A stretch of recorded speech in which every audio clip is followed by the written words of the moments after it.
From the mind of Mark Yoshimoto Nemkov. I am super excited to finally be able to tell you what Neumann told me about the MT-48 audio interface. And I have to say, this thing, now that I know what's going on, seems really cool.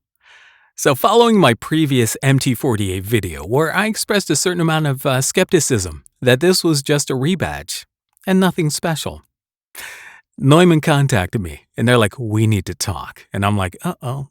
But it was an amazing conversation, and I learned everything about the MT-48. And now that I know what's going on, I think I won one. All right, so first and foremost, let's get the elephant out of the room. 1850 US, 1995 euro. It's a lot less than I thought it was going to be. So what do you get for just under $2,000? What you get is a premium audio experience, a portable premium audio studio that is kind of unlike anything else that's out there. So this is not just a one-to-one rebranding of Emerging Technologies Anubis. It's not just a rebadge. So the Emerging Technologies Anubis is considered by many to be the best-sounding monitor controller around.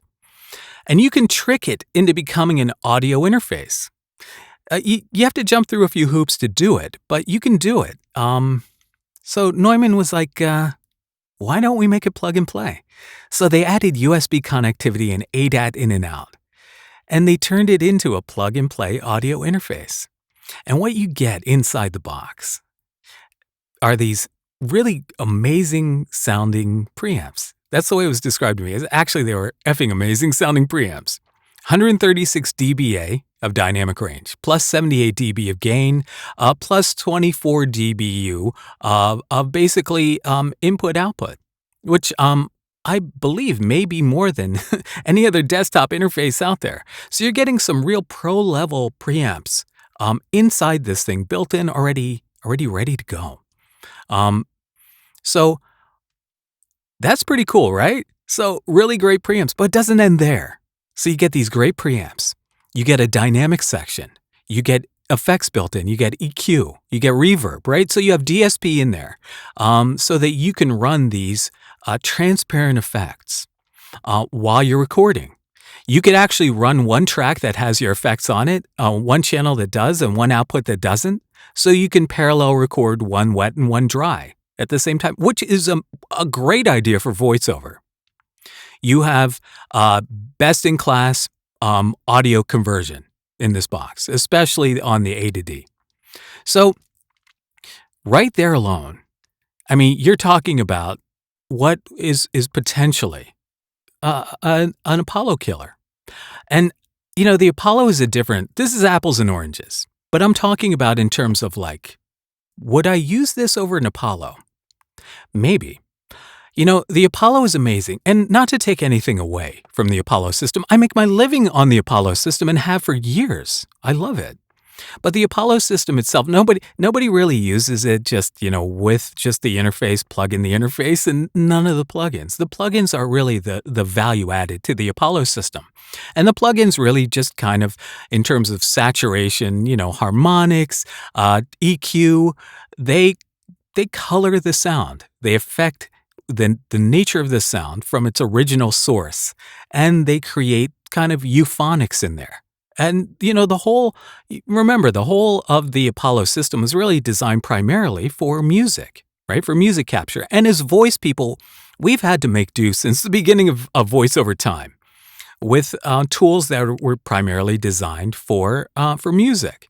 And now that we're seeing more stuff that is getting designed for voice, as designed with voice capture, close-up voice capture in mind, right? Something like this MT-48 really feels like it could be a premium level portable voiceover studio. Now, also, let's say you're a broadcaster, right? This thing is pretty cool, right? So you have this great connectivity in the back. And I haven't even talked about this Ethernet jack, right? So this could be something like if you were covering sports or you were covering a parade or something like that, you could put this down on a table somewhere, plug it in, get your power going, put your mic in there. And then what you do is, see this jack right here? This is AES 67. That's an audio over IP protocol. That's some high-level stuff, right? It's not something we do around here in my humble little voiceover studio. But this allows you connectivity into an audio over IP environment, something like Dante. So when you have this, you just take an Ethernet jack, right? And you go boom, an Ethernet cable right from there into like your audio over IP system, and you're in. You've networked it, boom, just like that. So you can even plug in like Neumann has high-end monitors that you can connect via just, AES 67, and it's a digital protocol, right? So you're getting this clean digital signal being sent over IP via AES 67. It's built right in. You could interface this right into a broadcast setup, right? So, I mean, that's pretty neat. You can't really do that with the Apollo. This is really meant for a higher end capture. This is really meant for broadcast level capture. And you have a built-in, I can't really see it, but you have a built-in touchscreen here with like a mixer and all that. And while it doesn't take plugins like the Apollo does, I think it has the ability to accept plugins and possibly just updates from Neumann that have more effects built in, or more effects parameters, or just really just anything. With the Anubis, you can they have it set up. You can buy a couple of plugins. There's a de-esser you can buy for it. So I'm hoping that is already integrated into the MT-48, or that they have the ability to buy plugins in the future. That's not going to be available at launch. But overall, this is an impressive unit. So, I mean, I think when you talk about, it also has, here we go, also has 4 independent mixers with integrated talkback, right? USB MIDI, ADAT, AES 67 connectivity, DSP processing, EQ dynamics reverb, right? Intuitive touchscreen user interface, class-leading AD-DA converters with enormous dynamic range, right? So yeah, I find it very compelling. I think that the MT-48 could really be a whole new level for voiceover capture, especially in a portable studio environment. It's Neumann, so it's quality. It's going to be built to last.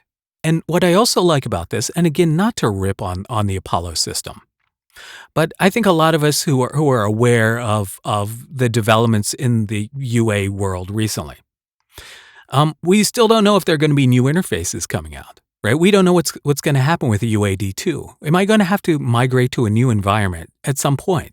Probably not right away, but eventually. So is this the MT-48? Is this the environment that I should be migrating towards? Should I be migrating away from, especially as voiceover is changing, and really we're leaning more towards a modern, present sound, away from transient smearing and coloration of sound for voiceover. It's still prevalent, but I think really a lot of what we're seeing in voiceover is really coming more towards a more not a massage sound, but really more of a direct modern and brighter sound. And I think this Neumann could really be pretty special, especially if you're a voice artist. So, all right, Assassin Nation, what do you think of the MT-48? I'm intrigued. I'm hoping that Neumann keeps their promise of sending me one to demo for a couple of weeks, so that we can really check this thing out firsthand and find out if it's something that we want or need. All right. I want your opinion on this. Do you want an MT-48 audio interface? Again, like I said, I think I might. Let me know in the comments. All right, until next time, this is Mark Yoshimoto Nemkov, fading to black.